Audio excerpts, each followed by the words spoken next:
Abu Bakar As-Siddiq adalah sosok luar biasa dalam sejarah Islam.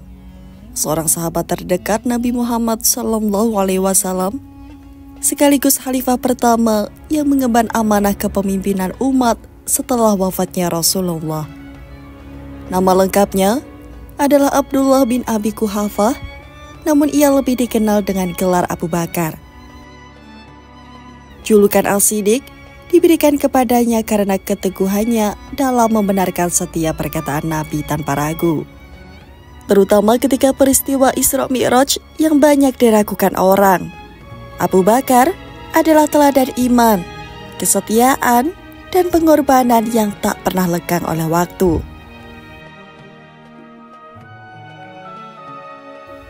Abu Bakar lahir di keluarga Quraisy yang terpandang. Sejak muda, ia dikenal sebagai pedagang yang jujur, dermawan, dan rendah hati. Ia memiliki sifat ramah yang membuatnya disukai banyak orang. Dalam tradisi masyarakat Makkah, Abu Bakar termasuk tokoh terpandang, dihormati karena akhlak dan integritasnya. Ketika Nabi Muhammad SAW mulai berdakwah, Abu Bakar termasuk orang pertama yang menyatakan keislamannya tanpa keraguan sedikit pun. Keimanan itu membuatnya menjadi salah satu sahabat terdekat Rasulullah hingga akhir hayat. Abu Bakar menerima Islam bukan karena pengaruh, tetapi karena keyakinannya pada kebenaran wahyu yang dibawa Nabi. Ia juga menjadi perantara masuk Islamnya beberapa sahabat besar, seperti Utsman bin Affan, Abdurrahman bin Auf, Sa'ad bin Abi Waqqas, dan Thalhah bin Ubaidillah. Hal ini menunjukkan betapa besar pengaruh Abu Bakar dalam membangun fondasi awal umat Islam. Ia bukan sekadar seorang sahabat, melainkan penggerak dakwah yang membuka jalan bagi generasi awal Islam.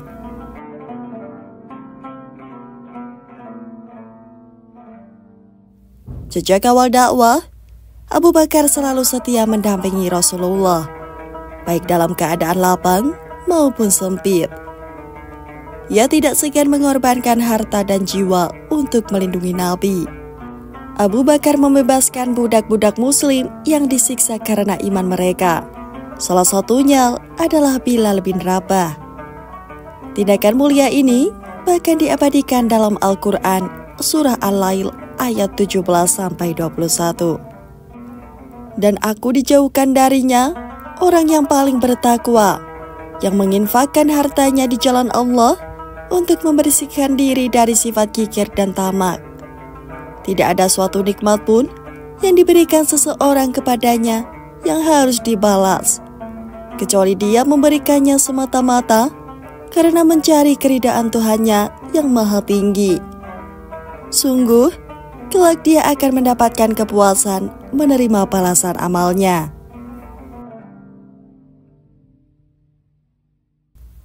Kesetiaan Abu Bakar mencapai puncaknya ketika peristiwa hijrah ke Madinah. Ia satu-satunya sahabat yang menemani Nabi Muhammad SAW dalam perjalanan penuh bahaya itu. Keduanya bersembunyi di Gua Sur ketika kaum Quraisy memburu mereka. Al-Quran dalam surat At-Taubah ayat 40 mengabadikan momen tersebut, menegaskan bahwa Allah menurunkan ketenangan kepada Rasulullah dan melindungi keduanya dari ancaman.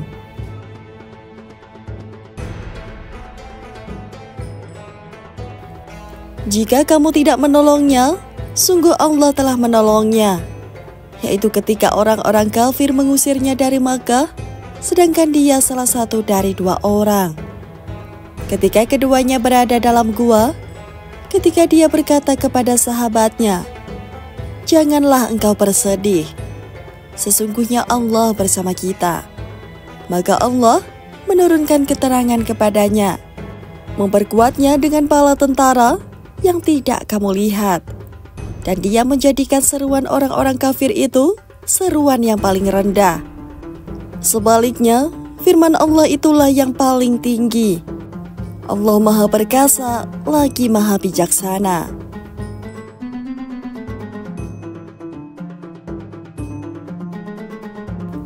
Kesetiaan ini bukan sekedar simbol persahabatan, melainkan tanda keimanan yang mendalam. Abu Bakar memperlihatkan bahwa pengorbanan untuk Rasulullah adalah pengorbanan untuk Islam itu sendiri. Abu Bakar adalah sahabat yang menginfakkan seluruh hartanya di jalan Allah. Dalam perang Tabuk, ketika Nabi meminta sumbangan, Umar bin Khattab datang dengan separuh hartanya. Namun Abu Bakar membawa seluruh hartanya, meninggalkan keluarganya hanya dengan Allah dan Rasul-Nya. Rasulullah kagum dengan kedermawanannya yang tulus, semata-mata karena mengharap ridho Allah. Ia juga dikenal karena membebaskan banyak budak muslim yang tertindas. Tindakan ini bukan sekedar kedermawanan, tetapi wujud nyata pembelaan terhadap akidah Islam dan keadilan sosial. Kedermawanan Abu Bakar tidak terbatas pada harta, tetapi juga tenaga, waktu, dan dedikasinya untuk umat Islam. Setelah wafatnya Rasulullah SAW, umat Islam diliputi kesedihan mendalam. Banyak sahabat yang tidak percaya bahwa Nabi telah wafat. Namun Abu Bakar tampil tegas dengan kalimatnya yang terkenal. Barang siapa menyembah Muhammad, maka ketahuilah Muhammad telah wafat. Barang siapa menyembah Allah, maka sesungguhnya Allah Maha Hidup dan tidak pernah mati. Ucapan ini mengguncang hati kaum muslimin dan mengembalikan mereka pada hakikat tauhid. Abu Bakar kemudian dibaiat sebagai khalifah pertama memulai musyawarah kaum muslimin. Masa kepemimpinannya meski singkat, hanya sekitar 2 tahun 3 bulan, namun penuh tantangan besar.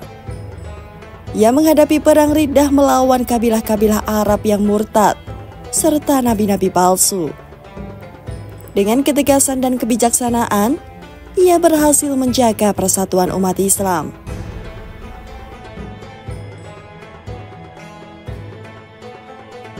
Salah satu jasa terbesar Abu Bakar adalah memprakarsai pengumpulan Al-Quran dalam satu mushaf. Setelah banyak penghafal Al-Quran syahid dalam perang Yamamah, Umar bin Khattab mengusulkan agar wahyu Allah segera dikumpulkan. Abu Bakar awalnya ragu, tetapi akhirnya menyetujui. Inisiatif ini menyelamatkan Al-Quran dari kemungkinan hilang dan menjadi tonggak penting dalam menjaga kemurnian kitab suci. Keputusan ini menunjukkan pandangan jauh ke depan dari Abu Bakar. Ia tidak hanya memikirkan kondisi saat itu, tetapi juga keberlangsungan Islam hingga akhir zaman. Meskipun masa pemerintahannya singkat, Abu Bakar juga mulai mengirim pasukan ke luar Jazirah Arab, membuka jalan bagi ekspansi Islam ke wilayah Syam dan Irak. Langkah awal ini menjadi fondasi bagi perkembangan kekhalifahan Islam di masa-masa berikutnya. Ia mengatur strategi militer sekaligus diplomasi, menunjukkan kemampuannya sebagai pemimpin visioner. Abu Bakar adalah pribadi yang lembut hati namun tegas dalam prinsip. Ia dikenal sangat rendah hati meskipun memegang tampuk kekuasaan. Dalam khutbah pertamanya setelah dibaiat menjadi khalifah, ia berkata, "Aku telah dipilih menjadi pemimpin kalian. Padahal aku bukanlah yang terbaik di antara kalian. Jika aku berbuat baik, bantulah aku. Jika aku berbuat salah, luruskanlah aku." Ucapan ini menunjukkan kerendahan hati sekaligus komitmennya pada kepemimpinan yang adil.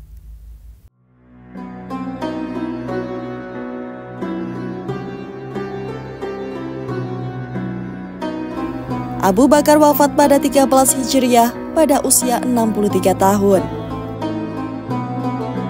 Usia yang sama dengan Rasulullah SAW.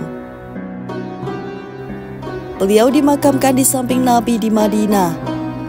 Kepergiannya meninggalkan warisan yang tidak ternilai bagi umat Islam.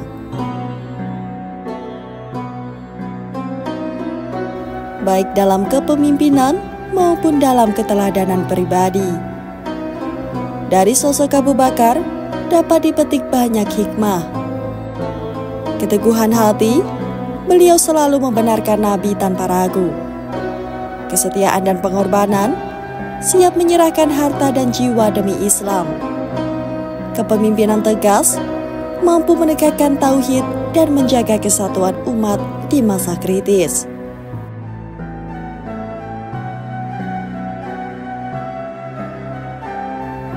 Kedermawanan tulus, memberikan seluruh hartanya untuk perjuangan Islam.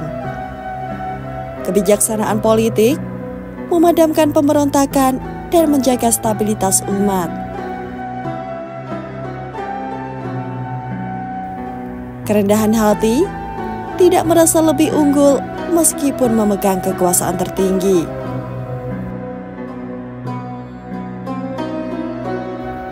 Kepemimpinan Abu Bakar tetap relevan hingga kini. Di tengah krisis moral dan kepemimpinan dunia modern, sosok Abu Bakar menjadi teladan bahwa seorang pemimpin harus mengutamakan iman, integritas, dan pelayanan kepada umat.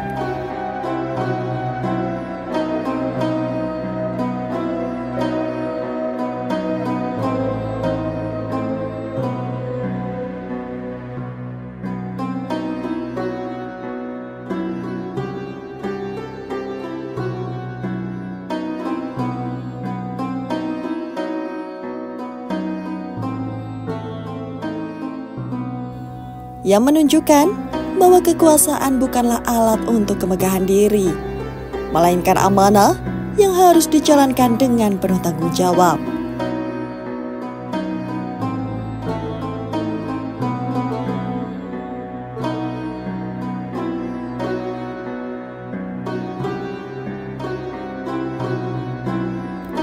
Di era modern, umat Islam dapat belajar dari keberanian Abu Bakar dalam menghadapi krisis, keteguhannya dalam menjaga persatuan, serta kepeduliannya terhadap kesejahteraan umat. Semua itu adalah nilai-nilai yang tetap dibutuhkan di setiap zaman.